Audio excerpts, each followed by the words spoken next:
కరీంనగర్ జిల్లా కలెక్టర్ కార్యాలయం ఎదుట ఆశా వర్కర్లు చేపట్టిన 48 గంటల నిరవధిక ధర్నా వంట వార్పు సామూహిక భోజన కార్యక్రమాలు విజయవంతంగా పూర్తయ్యాయి.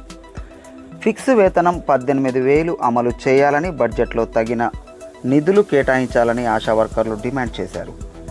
రాత్రుళ్ళు టెంట్ల కింద నిద్రిస్తూ ఎండలో నిరసన చేపట్టిన ఆశా వర్కర్లకు సిపిఎం, సిఐటియు ఇతర కార్మిక సంఘాల నాయకులు మద్దతు తెలిపారు.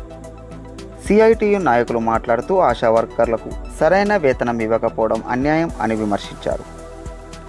ప్రభుత్వం హామీలకు కట్టుబడి వేతనాలు, ఇన్సూరెన్స్ పెండింగ్లు, బిల్లులు వెంటనే విడుదల చేయాలని డిమాండ్ చేశారు. ఆశా వర్కర్స్ యూనియన్ నాయకులు మాట్లాడుతూ తమపై పని భారం పెరుగుతుండగా వేతనం మాత్రం పెరగటం లేదని ఆవేదన వ్యక్తం చేశారు. హామీలు అమలు చేయకపోతే మంత్రుల ఇళ్ల ముందు చలో అసెంబ్లీ కార్యక్రమాలు చేపడతామని హెచ్చరించారు. ఈ కార్యక్రమంలో సుమారు 300 మంది ఆశా వర్కర్లు పాల్గొన్నారు. నా పేరు మారెళ్ళ శ్రీలత, ఆశా యూనియన్ జిల్లా ప్రధాన కార్యదర్శిని. 48 గంటల నిరవధిక ధర్నా, అట్లాగే వంట వార్పుకు సంబంధించి కరీంనగర్ జిల్లాలో కూడా నిన్న పొద్దంతా ధర్నాలో ఉన్నాం. అట్లాగే నైటు ఇక్కడనే టెంట్ కింద పడుకోవడము, దోమలు, అట్లాగే మేము మహిళలం కాబట్టి మాకు వాష్రూమ్స్ ప్రాబ్లమ్స్ కూడా అయినాయి. అట్లాగే వాటర్కు సంబంధించినవి కూడా చాలా ఇబ్బందులు ఎదుర్కోవడం జరిగింది. ఈ ఇబ్బందులను అధిగమించి నిన్న టెంట్ కింద నిన్న నైట్ అంతా ఉండి ఇవాళ వంట వార్పు చేసి నిరసన తెలియజేశాము. ఎందుకంటే ఇప్పటికైనా రేవంత్ రెడ్డి గారు మమ్మల్ని గుర్తిస్తారేమోనని. వారైతే మాకైతే ఎలాంటి హామీలు ఇచ్చిరో ఆ హామీలైనా గుర్తు తెచ్చుకొని మాకు నెరవేర్స్తాడన్న ఆశతోని మేము గుర్తు చేయడానికి రాష్ట్ర వ్యాప్తంగా అన్ని కలెక్టరేట్ల కాడ ఈ కార్యక్రమాలు జరుగుతూ ఉన్నాయి. ఇప్పటికైనా మమ్మల్ని గుర్తించి మాకైతే మీరు ఏదైతే హామీ ఇచ్చిరో ఆ హామీ నెరవేర్చకపోతే మేము అస్సలే ఊరుకోమని చెప్పేసి ప్రభుత్వాన్ని డిమాండ్ చేస్తూ ఉన్నాను. ఇప్పుడు నెరవేర్చకుంటే ఏం చేస్తామంటే దేనికైనా కూడా మేము సిద్ధమవుతున్నాము. గతంలో 106 రోజులు సమ్మె చేసిన చరిత్ర మాకున్నది. ఇప్పుడు కూడా అప్పుడైతే ఎట్లా కేసీఆర్ బదనాం చేసినామో ఇప్పుడు కూడా నువ్వు బదనాం అయ్యే పరిస్థితి తీసుకొచ్చుకోకని, నువ్వు ఇప్పుడైతే గద్దె దిగే పరిస్థితి తీసుకొచ్చుకోకని నేను డిమాండ్ చేస్తూ ఉన్నాను. ఎందుకంటే ఏదైతే హామీలు ఇచ్చినామో నీకు తెలుసు.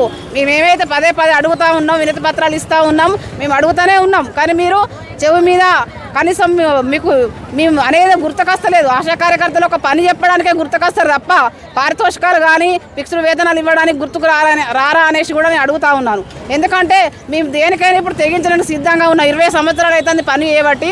మేము జాబులో చేరిన 20 సంవత్సరాలు అవుతుంది. ఇప్పటికి కూడా గుర్తించట్లేదు. కాబట్టి మేము ఏం చేస్తామంటే మంత్రులను ఇల్లు ముట్టడించడానికి, ఎమ్మెల్యేల ఇల్లు ముట్టడించడానికి, సీఎం ఇల్లు ముట్టడించడానికి, అసెంబ్లీని ముట్టడించడానికి కూడా సిద్ధంగా ఉన్నాం. అవసరమైతే 306 కాదు 606 రోజులు సమ్మెలో ఉండి నువ్వా మేమైనా తేల్చుకునే విధంగా మీరు రెడీ అవుతున్నాం రాష్ట్ర వ్యాప్తంగా తెలియజేస్తూ నాకు మా సమస్యలను పరిష్కరించాలని తెలియజేస్తూ ముగిస్తూ ఉన్నాను.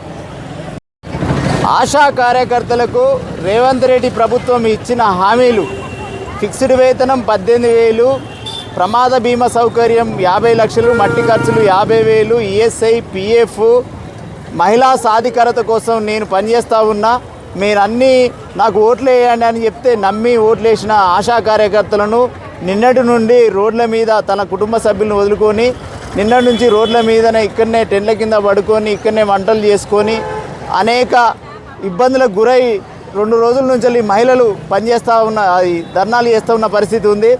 రేవంత్ రెడ్డి ప్రభుత్వానికి సూటిగా డిమాండ్ చేసేది ఏంటంటే మీరు ఇచ్చిన హామీని నిన్నటి నుంచే జరుగుతున్న బడ్జెట్ సమావేశాల సందర్భంగా నిర్దిష్ట హామీని ప్రకటించాలి. లేకపోతే 25వ తేదీన రాష్ట్ర వ్యాప్తంగా అన్ని మంత్రుల ఇళ్ళ ముట్టడి జరుగుతుంది. అట్లాగే చెల్లో అసెంబ్లీ కార్యక్రమం ఉంటుంది. ఈ అసెంబ్లీ సమావేశాలు ముగిసినాక కూడా ఎక్కడ కూడా కాంగ్రెస్ పార్టీ ఎమ్మెల్యేలు, మినిస్టర్లు ఎవ్వరం కూడా నడి రోడ్ల మీద తిరగకుండా ఆశా కార్యకర్తలు మీ వెంట పడతారు. 18,000 ఫిక్స్డ్ వేతనం అన్న రావాలి. మీ ప్రభుత్వం అన్న ఊలిపోయేదాకా కూడా ఆశా కార్యకర్తలు అన్ని విషయాలకు సిద్ధంగా ఉన్నారని ఈ ప్రోగ్రాం తీసుకున్నాం. ఇప్పటికైనా రాష్ట్ర ప్రభుత్వం ఆశా కార్యకర్తల పట్ల సానుకూలంగా వహించాలని విజ్ఞప్తి చేస్తామన్నాం. రమేష్, సిఐటియు జిల్లా ఉపాధ్యక్షులు, కరీంనగర్.